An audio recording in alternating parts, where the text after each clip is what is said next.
शांति। 11 जून 1971 के अव्यक्त बाप दादा के हम बच्चों प्रति अनमोल महावाक्य। मुरली का सार।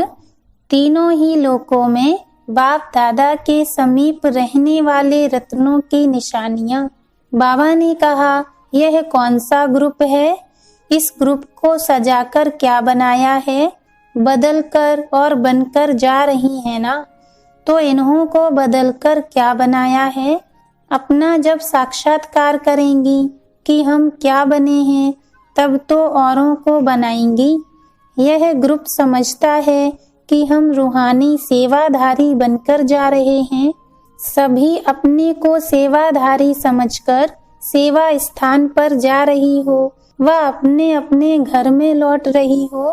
क्या समझ के जाती हो? अगर अपने लौकिक परिवार में जाओ तो उसको क्या समझेंगी? वह भी सेवा स्थान है, वह सिर्फ सेंटर ही सेवा स्थान है। अगर घर को भी सेवा स्थान समझेंगी तो स्वतः सेवा होती रहेगी। जो सेवाधारी होते हैं उन्हों के लिए हर स्थान पर सेवा है, कहाँ भी रहें, कहाँ भी जावें। लेकिन सेवाधारी को हर समय और हर स्थान पर सेवा ही दिखाई देगी और सेवा में ही लगे रहेंगे। घर को भी सेवा स्थान समझकर रहेंगे। बुद्धि में सेवा याद रहने से इस स्मृति की शक्ति से कर्म बंधन भी सहज और शीघ्र समाप्त हो जाएगा। इसलिए जबकि सेवाधारी बनके जा रही हो तो हर संकल्प में सेवा करनी है। एक सेकंड व एक संकल्प भी सेवा के सिवाय नहीं जा सकता। इसको कहते हैं सच्चा रूहानी सेवाधारी। रूहानी सेवाधारी तो रूह अथवा आत्मा से भी सेवा कर सकते हैं। जैसे लाइट हाउस एक स्थान पर होते हुए भी चारों ओर अपनी लाइट द्वारा सेवा करते हैं, इसी प्रकार जो सेवाधारी हैं वह भी कोई एक स्थान पर होते हुए भी बेहद सृष्टि के बेहद सर्विस में तत्पर रहते हैं। तो लाइट हाउस और माइट हाउस बनी हो, दोनों ही बनी हो, या लाइट हाउस बनी हो और माइट हाउस अभी बनना है। ज्ञान स्वरूप है लाइट हाउस और योग युक्त अवस्था है माइट हाउस। तो सभी ज्ञानी तो आत्मा, योगी तो आत्मा बनकर जा रही हो ना, कि अभी कुछ रह गया? पूरा श्रृंगार किया। वैसे भी कुमारी अवस्था में स्वच्छता और अपने को ठीक रीति सजाने का रहता ही है। तो यहाँ भी भट्ठी में भी पूरी तरह ज्ञान गुणों के श्रृंगार से सजाया है। सजकर जा रही हैं व वहाँ जाकर अभी और कुछ करना है। पूरे अस्त्र शस्त्र से तैयार होकर युद्ध के मैदान में जा रही हैं। जो अस्त्र शस्त्रधारी होंगे वह सदैव विजयी होंगे। शस्त्र शत्रु को सामने आने नहीं देंगे। तो शस्त्रधारी बनी हो जो शत्रु दूर से ही देखकर भाग जाएं। सभी ऐसे बने हैं। मधुबन वरदान भूमि के प्रभाव में बोल रही हो। वह अविनाशी शस्त्रधारी व श्रृंगारी अपने को बनाया है। कल नीचे उतरेंगी तो स्टेज वही ऊंची रहेगी। यह भी पक्का कर दो कि कहाँ भी जाएंगे, लेकिन जो अपने आप से अथवा मधुबन के संगठन बीच, ईश्वरीय दरबार के बीच जो प्रतिज्ञा की है वह सदा कायम रहेगी। ऐसी अविनाशी छाप हरेक ने अपने आप को लगाई है। निश्चय की विजय अवश्य है और हिम्मत रखने वालों की बाप दादा और सर्व ईश्वरीय परिवार की आत्माएं मददगार रहती हैं। कितना भी कोई आपकी हिम्मत को हिलाने की कोशिश करे, लेकिन प्रतिज्ञा जो की है उस प्रतिज्ञा की शक्ति से जरा भी पांव हिलाना नहीं। पांव कौन से? जिस द्वारा याद की यात्रा करते हो। चाहे सृष्टि क्यों न हिलावे, लेकिन आप सारे सृष्टि की आत्माओं से शक्तिशाली हैं। एक तरफ सारी सृष्टि हो, दूसरे तरफ आप एक भी हो, तो भी आपकी शक्ति श्रेष्ठ है। क्योंकि सर्वशक्तिवान बाप आपके साथी हैं, इसलिए गायन है शिव शक्तियाँ। जब शिव और शक्तियाँ दोनों ही साथी हैं तो सृष्टि की आत्माएं उसके आगे क्या हैं? अनेक होते भी एक के भी समान नहीं है।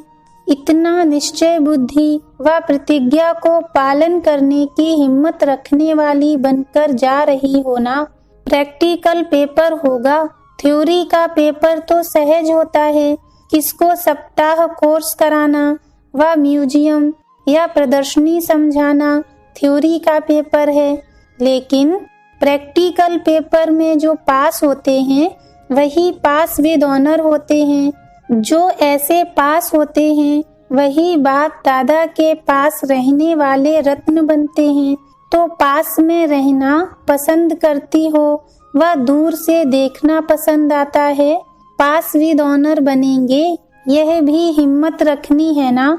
इस हिम्मत को अविनाशी बनाने के लिए एक बात सदैव ध्यान में रखनी है, कोई भी संग दोष में अपने को लाने के बजाय बचाते रहना। कई प्रकार के आकर्षण पेपर के रूप में आएंगे, लेकिन आकर्षित नहीं होना, हर्षित मुख हो पेपर समझ पास होना है। संग दोष कई प्रकार का होता है। माया संकल्पों के रूप में भी अपने संग का रंग लगाने की कोशिश करती है, तो इस व्यर्थ संकल्पों के व माया की आकर्षण के संकल्पों में कभी फेल नहीं होना। और फिर स्थूल संबंधी का संग, उसमें न सिर्फ परिवार का संबंध होता है, लेकिन परिवार के साथ साथ और भी कोई संबंध का संग, सहेली का संग भी संबंध का संग है। तो कोई भी संबंधी के संग में नहीं आना, कोई के वाणी के संग दोष में भी नहीं आना। वाणी द्वारा भी उल्टा संग का रंग लग जाता है, इससे भी अपने को बचाना। और फिर अन्न का संग दोष भी है।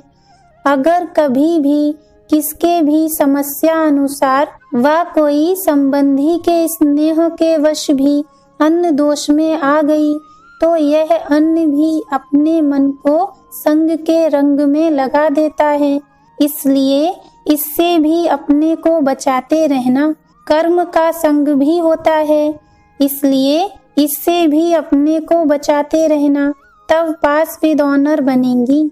संग दोष के पेपर में पास हो गई तो समझो समीप आ सकती हो, अगर संग दोष में आ गई तो दूर हो जाएंगी। फिर न निराकारी वतन में, न अभी संगम युग में, न भविष्य में पास रह सकेंगी। एक संग दोष तीनों लोकों में दूर हटा देता है। एक संग दोष से बचने से तीनों लोकों में, तीनों कालों में बाप के समीप रहने का भाग्य प्राप्त कर सकती हो। इस ग्रुप को बाप दादा हंसों का संगठन कहते हैं। हंसों का कर्तव्य व स्वरूप क्या होता है? हंसों का स्वरूप है प्योरिटी और कर्तव्य है सदैव गुणों रूपी मोती ही धारण करेंगे। अवगुण रूपी कंकड़ कभी भी बुद्धि में स्वीकार नहीं करेंगे। यह है हंसों का कर्तव्य। लेकिन इस कर्तव्य को पालन करने के लिए बाप दादा से सदैव आज्ञा मिलती रहती है। वह कौन सी आज्ञा? जिस आज्ञा का आपका चित्र भी बना हुआ है। बुरा न देखना, बुरा न सुनना, न बोलना, न सोचना। अगर इस आज्ञा को सदैव स्मृति में रखेंगे तो फिर सच्चा हंस बनकर बाप जो सर्व गुणों का सागर है, सागर के किनारे पर सदैव बैठे रहेंगे।